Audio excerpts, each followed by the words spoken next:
flip the steak on the grill. I want that tomahawk medium, but it's still rare. It's undercooked. Welcome to Simplified Sparky Marketing. You might have seen it on Instagram, but I had a little clip from the Joe Rogan podcast, and I'm going to drop it in after this and you can have a little listen. But basically, AI, as I keep saying, is undercooked, and it does this thing called hallucinating, which it's something to be very mindful of, because I know Sparkies are using ChatGPT for checking rules and stuff like that. And I actually did it for a 6 mil volt drop calculation. And I looked at it when it spat out the answer. I fed it in the rules. So I dropped in the PDF of the rules and then asked it a question to volt drop, gave it the run and all of that. And it came back with the wrong answer. And it was so confident that when it spat out the answer, it was like, this is it. And I was like, that looks fucking really wrong.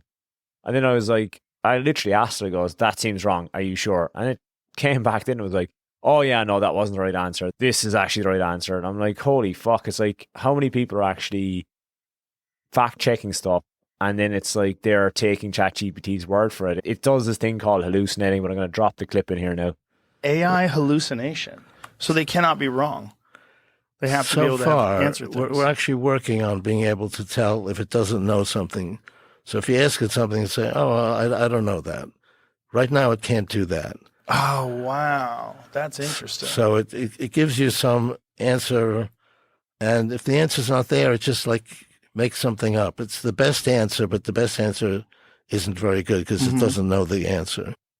This is what I'm talking about. It trips balls into the pod. AI is here and it is here to stay, and it is the next biggest wave since the internet or crypto or anything like that. It is phenomenal software. And before I get into the bad, I'm going to state the good. There is a lot of good coming out of AI. It's like my little assistant for a lot of things. I use a lot of AI, but I use AI in a way that I'm driving it. I'm not letting it run amok. Whereas what I'm going to get into in the podcast is, just speaking about softwares and stuff that are digging their heels deep into your business and then they are running amok inside them. So in regards to an example of AI to good use is ServiceMate, who I'm a big fan of. They have got it in such a way where you can basically write out your email and it will auto-correct it or auto-write it for you if you want to make it look more professional, etc. You can do the same thing with SMS. You can even get it to quote a job with some prompts. So that is a good use of software where it's a partial part of the system and it does its thing when requested. Now, what I don't like about AI, about some softwares out there is I've been having a lot of conversations with Sparkies and a lot of them are using a particular software which will not be named, and it digs its heels deep into your business. It attaches to a lot of your softwares, and when something happens, it fires off. It's like an if this then that situation. So when something happens in the business, it will fire off a trigger that will then fire off something else. It will then utilize AI. It might send an email, it might book a job, it might send an SMS, so on and so forth. But the person I've been speaking to in particular is having just non-stop issues with it and glitches. And this is what I'm talking about is AI is fucking phenomenal, absolutely amazing, but it is so undercooked. And what is killing me is all these companies are coming out capitalizing on AI. In particular, we've got that software, which to me, it seems undercooked. The guy I spoke to said he would never fucking recommend it to anybody because it is so glitchy, and the customer service with that company hasn't been fantastic, and he has paid a lot of money to get it set up and it's not set up correctly, and it is just absolutely breaking his heart. I know that's what I'm saying, is that software is dug its heels deep into his back end. So I'm talking hooked into your ServiceMate, hooked into your marketing systems, hooked into your emails, hooked into all these little moving parts. That how easy is it to unhook from all that shit if you want to get away from that software? So that's the worry. That's my big worry of how deep are the heels anchored in to your business, that it's like, I don't want to use the software anymore. Is it really fucked in the back end? I don't know. This is just my theory. Then when it comes to phone answering services, my feed is getting hammered from these robotic sounding answering machines for tradies. And look, it serves its purpose, but again, it's undercooked. It is it's not that human touch where if somebody rings up and they get a robot and it's blatantly obvious it's a robot because of the tonality, it sounds like Siri is what it sounds like for the majority of them. Even the ones with different accents, you can tell it's AI, and most people can tell it's AI.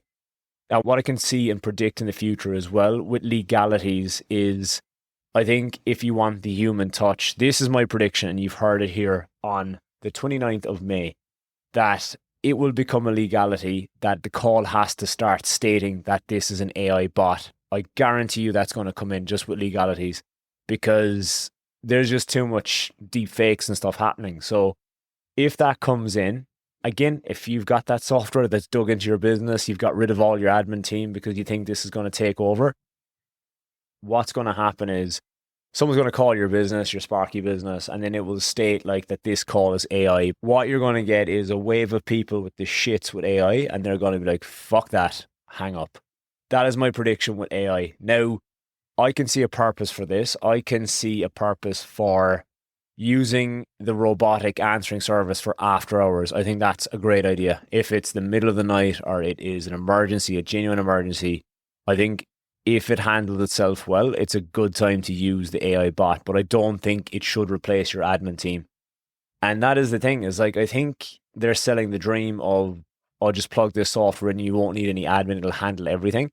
You need somebody steering the ship. You need somebody looking over this, because that's what I've heard of one of the mentors that I use, is he says AI isn't going to take over. It's the people that are going to control AI are going to take over. So if you can drive the car or the AI, so to speak, you can leverage it massively in your business. And that's what I do. I basically give it prompts for a lot of things and get info back from it that I utilize in both my businesses. So it's awesome. But that's my worry, is all these softwares that are coming out, be it phone answering, be it some sort of marketing shit, they're all undercooked. They are not there yet. It's like even when ServiceMate releases an update with their software, every September-ish, they bring out some updates to the software, and I love it. They make improvements based on feedback. And it usually takes a few months, or it might even take a year for one of the updates to actually properly work. There'll be a glitch here and a glitch there. This is what's happening with the AI stuff right now, because it's so fresh and it's just glitching hard. So I think it is, before you commit to any of these softwares and opt to plug them into your business, do your research, talk to people, and just don't be so well invested into it that you can't get back out of it, if that makes sense. Something that I speak about as well inside in Simplified Sparky Mentorship is just plugging in Zapier. Zapier is a phenomenal tool, which is if that then this. I've spoken about it in previous podcasts. You don't need all this like internal linking and all this craziness. Like, you can set up a handful of automations in your business with Zapier, and it will do the same thing as these AI softwares. So that's essentially what you're doing, is you're paying them to have an all-in-one, but they've got the keys and you can't get into it because they've got control of the back end. Whereas if you just do a few tutorials on Zapier, you'll nail it, and then you can set up your own automations, and it is very easy to do. And it's a crucial part of the back end of the Simplified Sparky Marketing Mentorship, where you can just set up your own automations, and then it's just going to end up doing stuff like nurturing your clients. When an inquiry form is received, they receive an email saying that we've got it. Little things like that you can set up, and it's very easy to do. Is don't be a deer in the headlights at these fancy softwares. You can do this all with a handful of basic softwares, and very low cost as well for what they are. Definitely consider that before you jump ship and you want this all-in-one shiny object. An example of this would just be using the correct tool for your electrical work. You don't terminate a PowerPoint with a pointy nose pliers. Use a normal pliers. You don't use a flat head, you use a Phillips head, because it's just going to terminate better and you're going to cut the cable better. Same thing for this. Like, you should have a different type of software for your job management, a different type of software for your bookkeeping, your email marketing, etc., etc. And they can all click together just using Zapier, and just set that up properly. Use them smart, use them wisely. Don't get caught up with the shiny objects and tied into all this AI jazz. It's all hyped up at the moment. Right now, it isn't fully ready. Give it time, it will get there, but yeah, don't be a victim of that when you jump into this and you realize that Mrs. Jones is getting an email at 2 minutes past 4 o'clock in the morning and she's not even called Mrs. Jones, she's called an incorrect name.